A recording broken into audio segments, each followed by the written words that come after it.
Hey everyone, welcome back to your new favorite podcast, Classic Basic with Kristen from My Coastal Vitality. In today's episode, we're focusing on what a healthy life actually looks like in real life. So, Kristen, how did we get the title Classic Basic? Well, I wanted it to be about classic, basic, everything, basically. Classic, basic morals, traditions, values, health, nutrition, relationships, bringing it back old school, and just keeping it simple and genuine and real. So, none of the BS.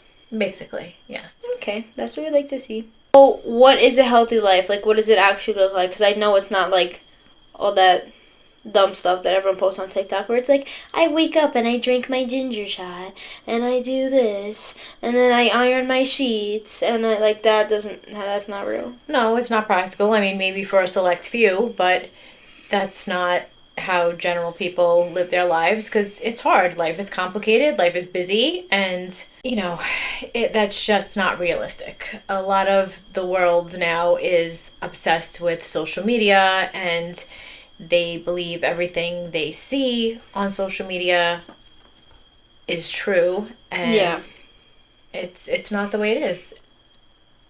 Like, for everyone, it's just like, or at least everything my life is just, you get up, you go to work, you come home, you eat dinner, and you just, it's a cycle every time, and everyone makes it like, oh, it's this whimsy, perfect thing, but, it's not in the It's slightest. Groundhog Day. Just repeats the same. Yeah, same day every day. However, you do need to carve out time for yourself because you can't live that rat race. So what's, the perfect image?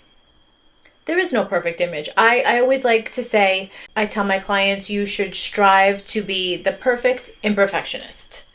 Because nobody's perfect. And if they are portraying that on social media, 9 times out of 10, it's a facade. Fake.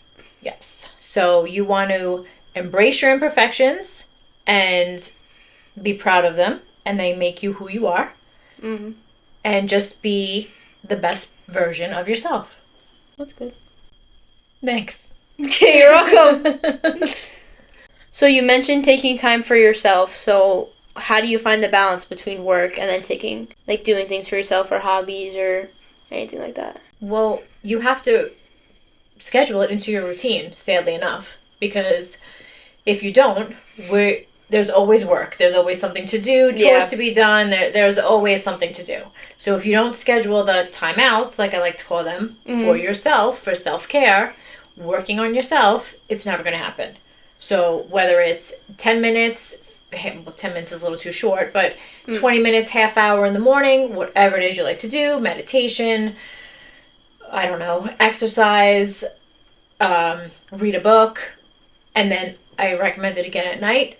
20 minutes, whatever, some type of downtime that you have just to yourself to help balance that crazy life that we live. So if you were to work a 9 to 5, how, implement it? Okay. Give me an example. Well, I work a 9 to 5, and I usually get up, I get up earlier to help my kids sometimes, but I get up around 5, 6, do what I have to do around the house, and then I relax with the gym. That's how I calm down and decompress.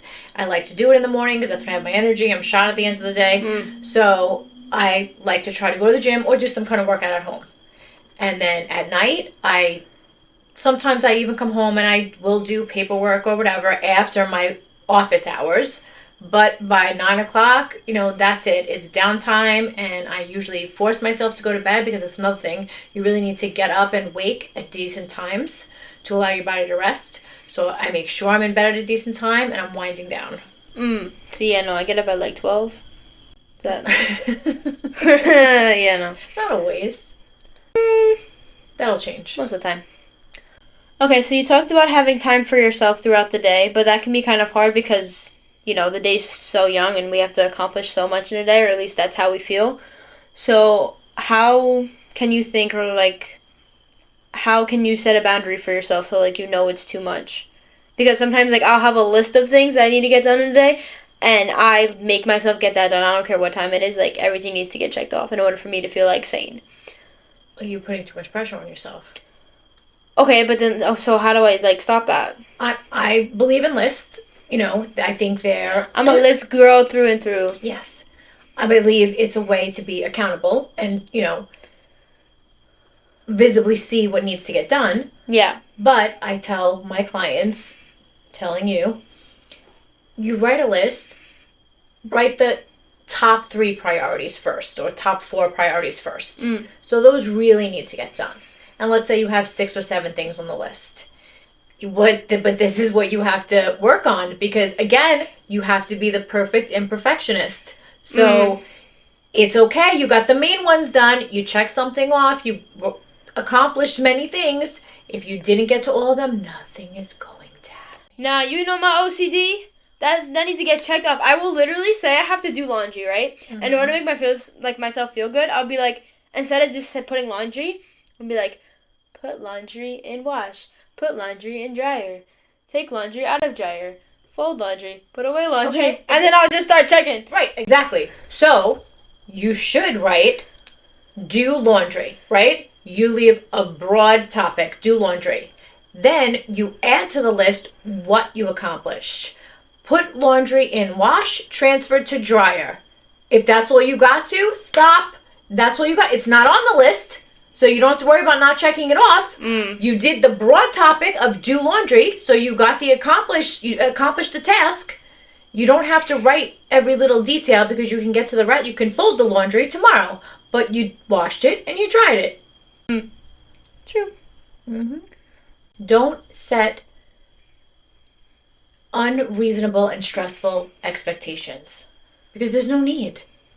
Is anything going to happen if that laundry stays in the dryer? Well, in the wash. The wash, yes. I'm going to redo that. That's the not wash. going well. The wash, I agree. But if it stays in the dryer, okay, you run it again the next morning to freshen things up.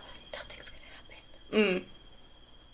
And if you took it out of the dryer, and let's say maybe you folded it because you didn't want it to get wrinkled, but you just folded it in the basket and you didn't get to putting it away, nothing's going to happen. You put it away the next day.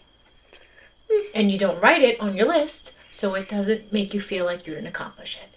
You do the broad topic. Then you write the particulars. So you were saying to write broader topics on my list so I don't feel pressured to get it all done like in one day. Would you have any other advice or recommendations you would give for someone who wants to live a balanced life and like also makes time for themselves in one day?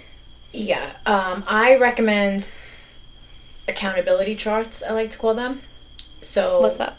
Well, it's encompassing everything to live a balanced life. So again, we have to make time for ourselves. We have to work on ourselves, mind, body, and spirit, right? So nutrition, relaxation,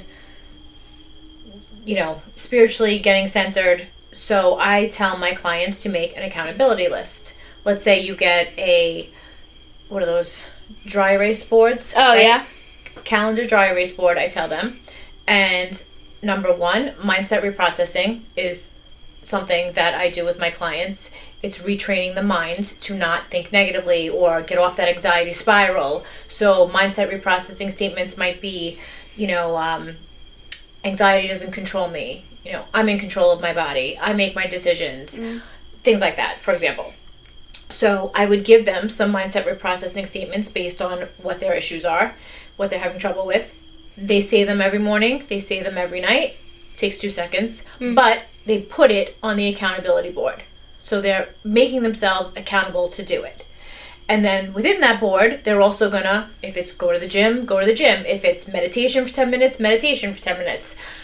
And if it's, eat a healthy meal, whatever they need to be accountable for that day without overwhelming themselves. And they will go and check it off and it will change week to week.